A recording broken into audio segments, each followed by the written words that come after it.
Pues en Perú, pues parece que la actual usurpadora no logró aguantar, no va a lograr aguantar pues las enormes presiones que se están registrando en este momento en el Perú, porque aunque ya no se dice nada en los medios de comunicación, en realidad siguen las muy violentas protestas después de que, bueno, Pedro Castillo fue encarcelado de una manera completamente ilegal. Y con la presión que también hay a nivel interno y también de varios países de Latinoamérica, entre ellos México, Argentina, Colombia y Bolivia, de que se adelanten elecciones, precisamente para que se restablezca el orden democrático. Y claro, que también salga este Congreso completamente golpista de ahí. Y la verdad es que Dina Boluarte no está soportando esta presión, ¿no? Ha dado muchos tumbos. Y bueno, es probable, comentan, ¿no?, de que podría acabar renunciando Dina Boluarte y dejarle ya por completo a la ultraderecha el manejo del gobierno. Incluso probablemente el primer ministro, que era secretario de la Defensa o ministro de la Defensa, ascienda como nuevo presidente del Perú. Y bueno, pues ya regrese el fujimorismo o la ultraderecha al poder de otra manera completa, absolutamente arbitraria y autoritaria, y bueno, que al final no se adelanten las elecciones, al contrario, no se quede en el poder hasta el 2026, intentando desaparecer a la izquierda peruana. Pero esto, claro, que va a generar todavía mucho más protestas, más violentas, y bueno, vamos probablemente a entrar a una especie de dictadura militar, si es que los militares empiezan realmente a gobernar el Perú, porque la verdad es que Dina Boluarte pues ya no aguanta más, ¿no? O sea, ha dado muchos tumbos, y la verdad es que podría incluso acabar en la cárcel. Ya sucedió lo mismo con Janine Áñez en esta misma suerte, ¿no? La usurpadora de Bolivia está en la cárcel. Pues Dina Boluarte también podría suceder exactamente lo mismo, si es que, y creo que ya se da cuenta de esto. Bueno, este man nos va a contar Jesús López Almejo. Jesús, ¿qué tal? ¿Cómo estás? Buenas tardes. Hola, ¿qué tal, Nacho? Te saludo con mucho gusto. Pues nuevamente Perú vuelve a dar la nota en Sudamérica, y es que el gobierno de Dina Boluarte cada vez es más inestable y cada vez es más descarado en torno a sus dobles morales y su doble estándar, pues relacionado con la democracia. En el nombre de la democracia, en el nombre del fortalecimiento de las instituciones peruanas, destituyen a Pedro Castillo, y en el nombre del orden declaran estado de excepción en Perú hace unos días. En el nombre del fortalecimiento institucional empiezan a reprimir a la gente peruana que sale a las calles, sobre todo en el sur del país. Y bueno, Ayacucho, Cusco son escenarios de represiones violentas por parte de las Fuerzas Armadas peruanas. En ese sentido, ya van más de 312 prefectos y subprefectos que fueron nombrados por Pedro Castillo, que han sido destituidos, a los cuales acusa el gobierno de Boluarte no solamente de no apoyarla, porque exige que le apoyen, exige lealtad para ella, sino además dicen de crear la subversión en el sur de Perú. Es decir, los están acusando a estas más de 300 personas, a estos más de 300 representantes del gobierno federal en los departamentos, de estar moviendo a la gente en las protestas. Es decir, con esto quieren dar a entender que la gente, uno, no tiene la capacidad para organizarse a sí misma, dos, no tiene la legitimidad para manifestar un encono, un enojo contra un Congreso derechista o de mayoría de la derecha peruana, que tiene una desaprobación altísima, que ese es el meollo del asunto. ¿Por qué? Porque la reciente encuesta de Ipsos Perú, que fue publicada en el diario El Comercio de Perú, prácticamente nos dice que tiene una desaprobación récord este Congreso peruano. Estamos hablando aproximadamente de unos 82%, una desaprobación tan alta que no se veía en las últimas 2 décadas y una de las más altas en toda la historia de esta institución.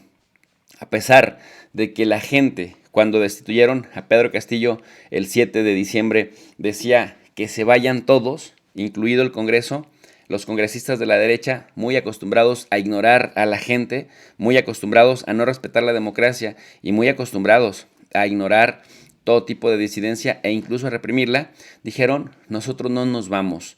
Dina Boluarte, la que era vicepresidenta y que descaradamente dijera: ay, parece que Pedro Castillo me perdió la confianza, y después entra a estrechar las manos con las Fuerzas Armadas, a estrechar las manos con la derecha golpista peruana, quién sabe por qué le había perdido la confianza a Pedro Castillo, termina diciendo: vamos a estar hasta el 26 de julio o hasta julio del año 2026. Y después dijo, bueno, no, en el 24. Y después ella misma dijo, bueno, si no en el 23 me voy, no pasa nada. Sin embargo, en el Congreso peruano, desoyendo el clamor de la gente, el clamor popular, dijeron no, las elecciones generales se harán hasta el año 2024. ¿Cuál es el asunto, Nacho? Que a pesar de que las autoridades electorales peruanas dijeron que ya estaban listas para organizar elecciones generales en 2023, el Congreso también las desoyó, las ignoró y dijo, nos vamos hasta 2024. Por una simple y sencilla razón, si en este momento cualquier ente fujimorista se lanzara al ruedo, cualquier político de derecha se lanzara al ruedo, como está la situación en este momento en Perú, perderían las elecciones. ¿Qué es lo que quieren? Reprimir a las voces disidentes, apaciguar a la fuerza a Perú y que cuando ya se vayan justamente a las elecciones, ahora sí digan, tenemos las Fuerzas Armadas de nuestro lado, ya le mandamos unos 7 u 8 meses de toda la batería con los medios chayoteros, a los que se les conoce también como besajoyos, coimeros, mermeleros, allá en Perú, para poder generar una percepción de que las cosas están en orden, de que hay fortalecimiento de las instituciones en Perú y de que ese nuevo candidato o candidata de la derecha por fin está listo o lista para asumir la presidencia. Están guardando la figura de Keiko Fujimori, quien tiene fuertes problemas con la ley justamente por asuntos de corrupción. De hecho, su hermano Kenji Fujimori también está condenado a 4 años por haber traficado influencias en el Congreso. Es decir, una fichita esta familia Fujimori allá en Perú que finalmente tienen un respaldo de la derecha muy importante que se manejaban bajo el eslogan de más vale una corrupta que un comunista. Así de ese nivel estamos hablando.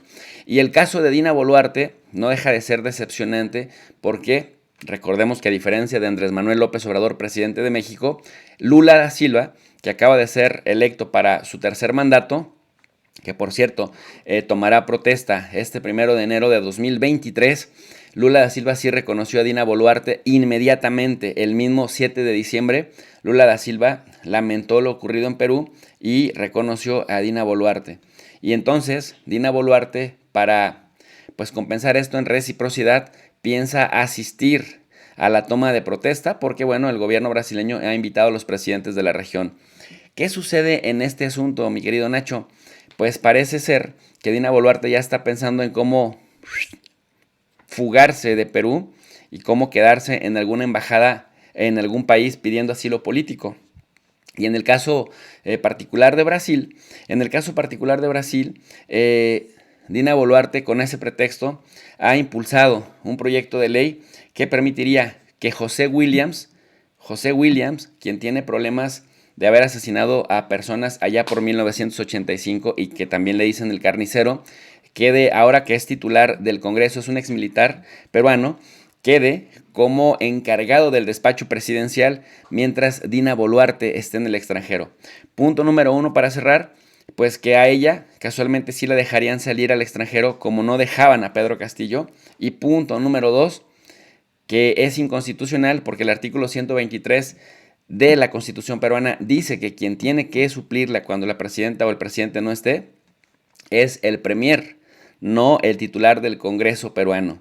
Pero estos quieren o intentan reformar una parte del reglamento peruano atribuyéndole funciones o facultades al presidente del Congreso que no necesariamente cumple con la Constitución. Así que ahí tenemos flagrante violación de la Constitución y vemos cómo se están inventando facultades que no existen por ley en Perú y que, bueno, si esto sucediera así, sí cabe la posibilidad de que Dina Boluarte haya hecho el trabajo sucio y ponga distancia de por medio. La cosa se complica, Nacho, más hipócritas no pueden ser y lo estamos viendo. El tiempo finalmente pone a cada quien en su lugar. Nacho, hasta aquí mi análisis. Para un comentario más extenso les invito al canal de Tu Profe de RI y yo me despido con un cordial saludo para la comunidad del Chapucero USA.